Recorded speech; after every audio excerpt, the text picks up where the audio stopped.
Hello students, welcome to my YouTube channel. एक question थी आप लोगों की कि क्वेश्चन क्या आएगा इस बार दिसंबर 2022 में, सॉरी जून 2022 में, ठीक है ना।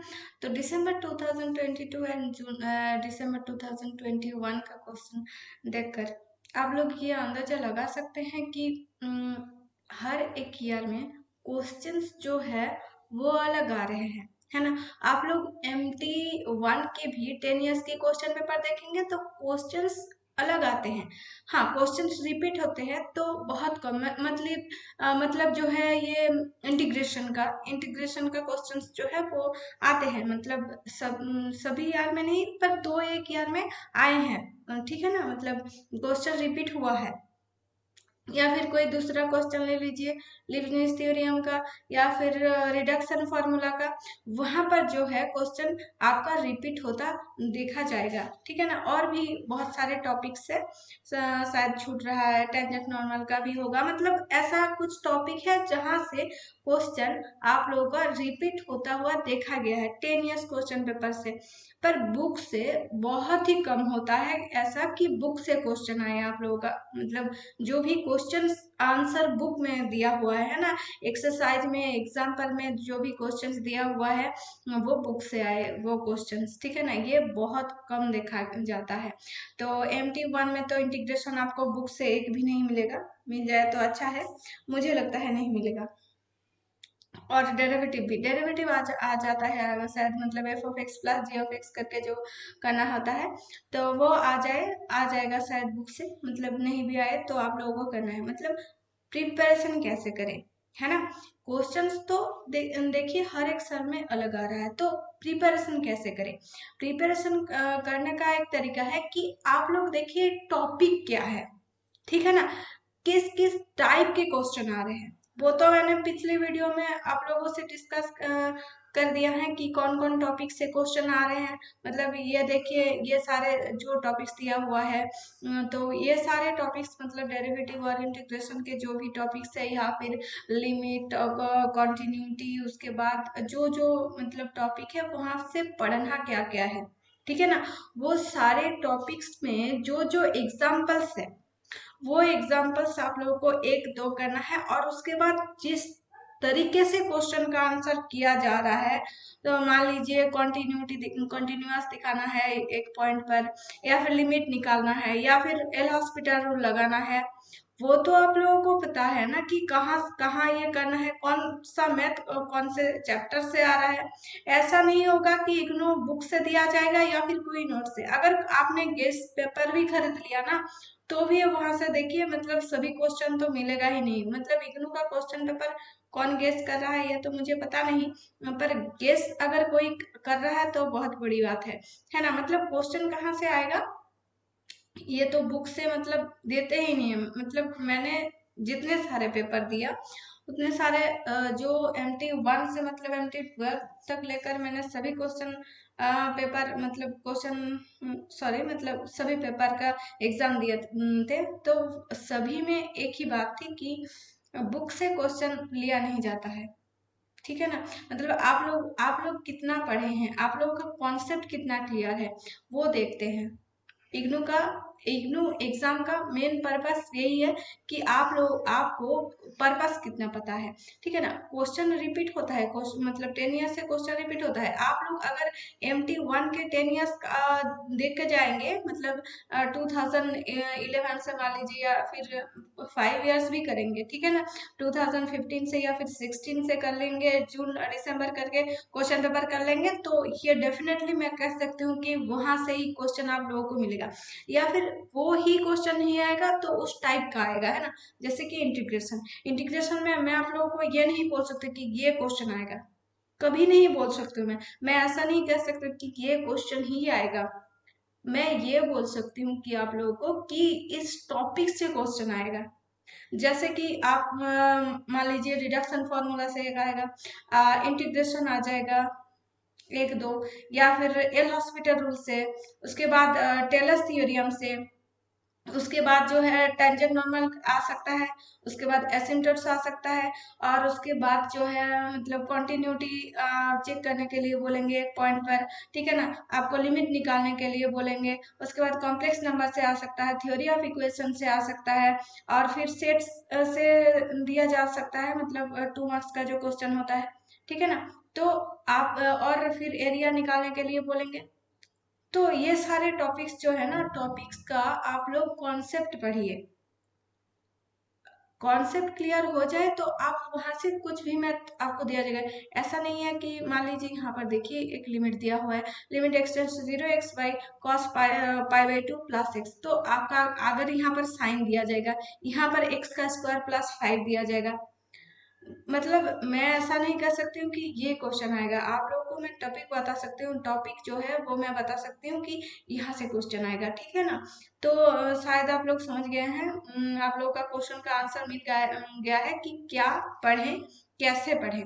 पढ़ना ये है कि आप लोग MT1 का क्वेश्चन पेपर उठाइए, और फिर देखिए कि 2 आवर्स में कंप्लीट हो रहा है या नहीं, या फिर ये दोनों पेपर को आप लोग प्रैक्टिस कीजिए कि 2 आवर्स में मैं ये सारे क्वेश्चन का आंसर कर सकती हूँ या नहीं, या फिर कर सकता हूँ या नहीं।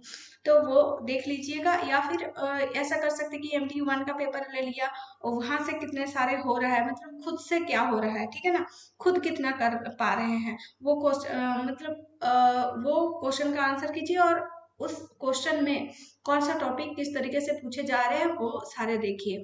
मुझे लगता है कि वहीं से क्वेश्चन मिल जाएगा, या फिर रिपीटेड क्वेश्चन भी मिल सकता है, या फिर उस टॉपिक में कुछ दूसरा क्वेश्चन मिल सकता है।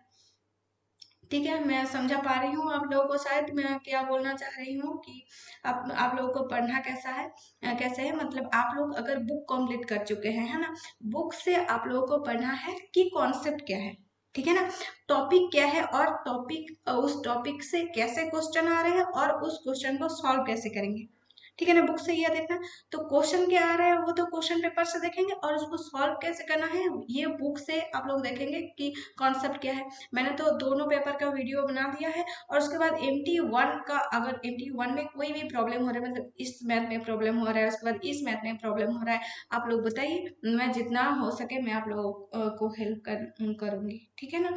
तो ऐसा नहीं है कि क्वेश्चन गेस पेपर आप लोग कर सकते हैं, प्रैक्टिस के लिए कर सकते हैं। ऐसा नहीं कि वहां से ही क्वेश्चन मिलेगा, मतलब वो गेस पेपर करके गया, बुक नहीं पढ़ा, और फिर 10 इयर्स मतलब कुछ नहीं किया, गेस पेपर से सभी आंसर करके गया, और फिर आप लोग वहां पर सभी मैथ्स अटेंड कर लिए, ऐसा तो नहीं हो सकता है, मतलब पासिंग मार्क आ जाएगा शायद।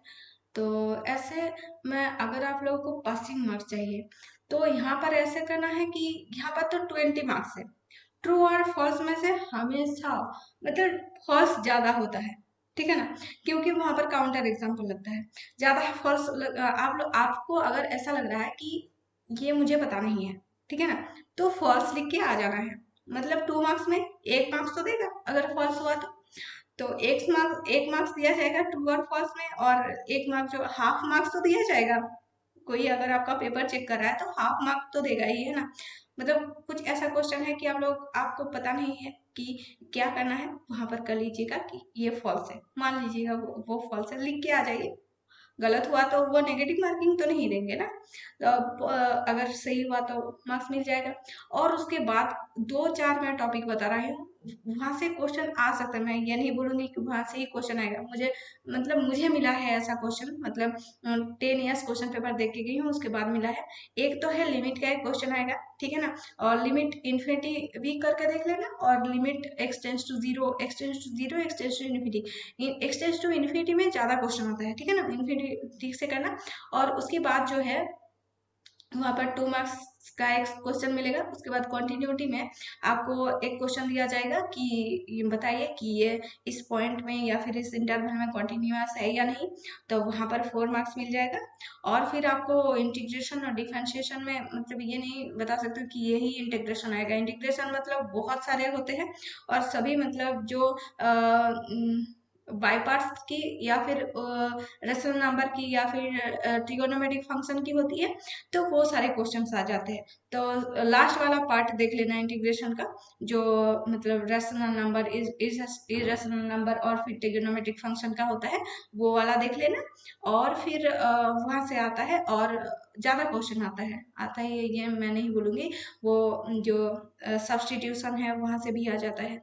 और उसके बाद डिफरेंशिएशन में आप लोग ये जो F of X plus G of करके या फिर लॉग पुट करके मतलब लॉग लेकर जो भी क्वेश्चन किया जाता है ना, वो देखिए डिफरेंशिएशन के एकदम लास्ट में है, वो क्वेश्चन कर लेना। उसके बाद टेंजेंट नॉर्मल निकालना या फिर एंगल बिटवीन टू कर्व्स वो देख लेना। और फिर टेलर्स थियोरम, ठीक है ना। अब एप्लीकेशन ऑफ डिफरेंशिएशन ये मैं बता रही हूँ। और एल हॉस्पिटल रूल, ठीक है ना। और फिर इनडिटरमिनेट फॉर्म तो कैसा फॉर्म होता है वो तो एल हॉस्पिटल रूल में ही आएगा, मतलब कौन से फॉर्म में है। और उसके बाद रिडक्शन फार्मूला थोड़ा सा देख लेना रिडक्शन फार्मूला का।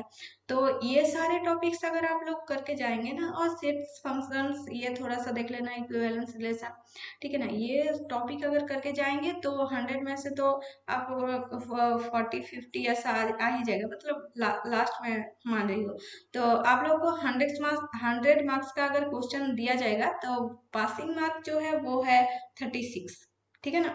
पासिंग मार्क है 36, तो कैसे भी करके यहाँ पर तो 20 मार्क है, यहाँ पर 20 अगर नहीं भी मिला, मान लीजिएगा 15 मार्क्स आप लोगों को यहाँ से लाना ही है, ठीक है ना।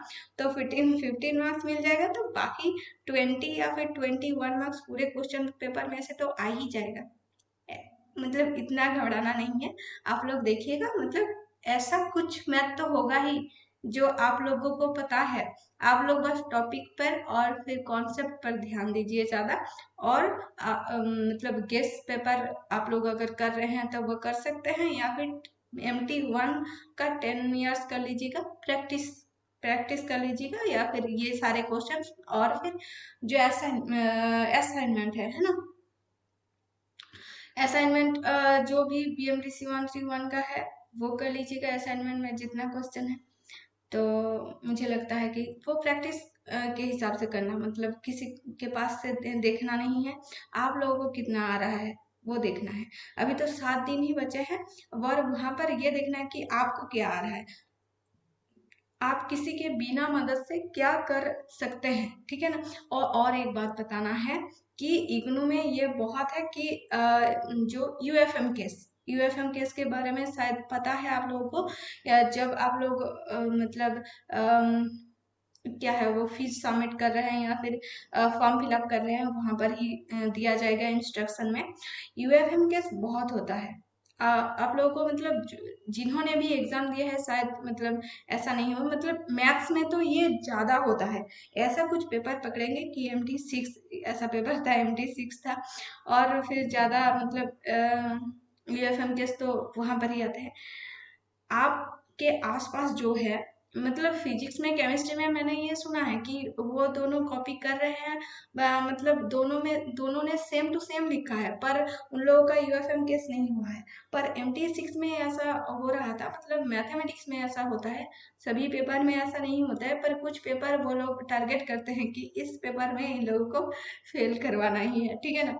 तो मतलब क्या होता है, आप लोगों को ऐसा कॉपी अगर सेम टू सेम आ जाए या फिर असाइनमेंट सेम टू सेम आ जाए, तो वहां पर होता है यूएफएम केस, आपका पेपर कैंसिल किया जाएगा, आपका कोई भी पेपर का मार्क्स नहीं शो होगा। रिजल्ट के टाइम मतलब कोई भी पेपर्स का मार्क्स नहीं शो हो जाएगा होगा, और मतलब ग्रेड कार्ड में तो ऐड ही नहीं होगा, और आपको 1 ईयर के लिए सस्पेंड कर दिया जाएगा। मतलब जो एग्जाम में मतलब जो पेपर में आपका बैक आया है, वो पेपर आप 6 मंथ के बाद नहीं दे सकते हैं, वो पेपर आपको डायरेक्ट 1 ईयर के बाद देना होगा। अगर आप उसका लंबा प्रोसेस है ना। तो आपको दिया जाएगा कि आप यूएफएम केस लिखा आएगा आपका। आप जब रिजल्ट चेक करोगे तो उसके बाद आपके पास एक पोस्ट में एक लेटर आएगा। उस लेटर के रिस्पेक्ट में मतलब आप आपको एक लेटर भेजना है या फिर ईमेल भेजना है। उसके बाद वो लोग अगर आपको माफ़ नहीं किया तो आपको जाना है न्यू दिल्ली, जो यहाँ पर जो इग्नू का मेन जो क्या है हेडक्वार्टर है ना, तो वहाँ पर जाना है और जाकर आप लोगों को बात करनी है, तभी आप लोगों का जो सस्पेंशन है वो हट जाएगा। तो आपके पास और एक लेटर आएगा। तो ये तो लंबा प्रोसेस जाएगा और आप लोगों को मेंटली बहुत टॉर्चर झेलनी पड़ेगी, मतलब मेंटली बहुत डिस्टर्ब होना पड़ेगा। तो वहाँ पर नहीं जाइए कि मेरे पास जो है उसको नहीं दिखाना है, खुद करना है, ठीक है ना। और किसी से भी देखना भी नहीं, मतलब किसी से भी मदद भी नहीं लेना है। मतलब ऐसा कैसे तूने क्या किया ऐसा ऐसा तो हॉल मैनेज होता है ना कि ये क्या किया, ट्रू है या फॉल्स है, कैसे किया, इतना तक तो सही है। उससे उसके पास से कॉपी मत करना है। या फिर आप लोगों को अगर ऐसा होता है कि मोबाइल नहीं लेकर जाना है, और फिर ऐसा होता है कि जो किसी के पास से चिट पाया है तो उसका भी सेम केस आ जाएगा, यूएफएम केस। और फिर किसी ने अगर टीचर से बदतमीजी की हो तो उसका भी यूएफएम केस आ जाएगा, ठीक है ना। तो यूएफएम केस से बचकर रहना है। और क्या, एग्जाम दीजिए। ज़्यादा मतलब टेंशन की कोई बात नहीं है। आप लोग अगर प्रैक्टिस कर रहे हैं ना, बुक भी पढ़ रहे हैं और ये भी मतलब प्रैक्टिस कर रहे हैं, तो ऐसा मतलब ऐसा कौन सा एग्जाम है कि इंसान ने पास नहीं किया है ना। तो ये तो इग्नू का एग्जाम है, सभी बड़े बड़े एग्जाम पास हो रहे हैं। इसमें कोई बड़ी बात नहीं है, मतलब ज़्यादा टेंशन नहीं लेना, ठीक है ना। तो टेंशन लेंगे तो क्वेश्चन पेपर खराब होगा, या फिर मतलब टेंशन लेंगे तो मैथ्स जो आप लोगों को पता है वो भी गलत करके आएंगे। तो टेंशन नहीं लेना है, प्रैक्टिस के थ्रू आप लोग ये पेपर 2 घंटे बैठ कर ये पेपर कर सकते हैं। मतलब सिर्फ पेपर लेना है और आपका पेन पेपर लेना है और फिर क्वेश्चन पेपर रखना है, देखना है कि 2 आवर्स में हो रहा है या नहीं। या फिर आप लोग अगर ज़्यादा प्रैक्टिस करना चाहते हैं तो असाइनमेंट और MT1 का क्वेश्चन पेपर ये कर सकते हैं। मुझे लगता है कि आप लोग पास हो जाओगे। इतना अगर कर लिया तो पास होना कोई बड़ी बात नहीं है। यहाँ पर 70 to 80% मार्क्स तो आ सकता है ना। तो ज़्यादा यहाँ पर देखना है कि ये 20 मार्क्स का, फर्स्ट का 20 मार्क्स, और यहाँ पर अगर 20 मार्क्स आ जाए तो और बचता है 16, और बाकी 20 मार्क्स तो आ ही जाएगा, है ना। बाकी इतना 80 मार्क्स में से 20 मार्क्स नहीं आएगा, ऐसा होगा कि मतलब कुछ तो पढ़ा है आपने, है ना। मैंने भी आप लोगों को इतना तो पढ़ा दिया है कि आप लोग पास हो जाओगे, टेंशन की कोई बात नहीं है। आप लोग बस कॉन्सेप्ट और टॉपिक ये दोनों अच्छे से कर लेना। मतलब जो है, मान लीजिएगा आपको बोल रहा है कि ये टॉपिक है कि कंटिन्यू दिखाइए कि ये फंक्शन इस पॉइंट पर कंटिन्यूअस है, ठीक है ना। तो आप लोग तो जानते हैं कॉन्सेप्ट क्या है, ये कॉन्टिन्यूटी का, ठीक है ना। तो बस वो तीनों दिखा दीजिएगा कि ये इसका यहाँ पर एग्जिस्ट करना होता है, और फिर मतलब वो जो फंक्शन है उस जो इंटरवल है या फिर जो पॉइंट है वहाँ पर फंक्शन एग्जिस्ट होना चाहिए। उसके बाद वो फंक्शन का लिमिटिंग वैल्यू एग्जिस्ट होना चाहिए और limiting value functional value equal होना चाहिए। तो बस इसी तरीके से आप लोग करेंगे तो मुझे लगता है आप लोग पास हो जाओगे, ठीक है ना।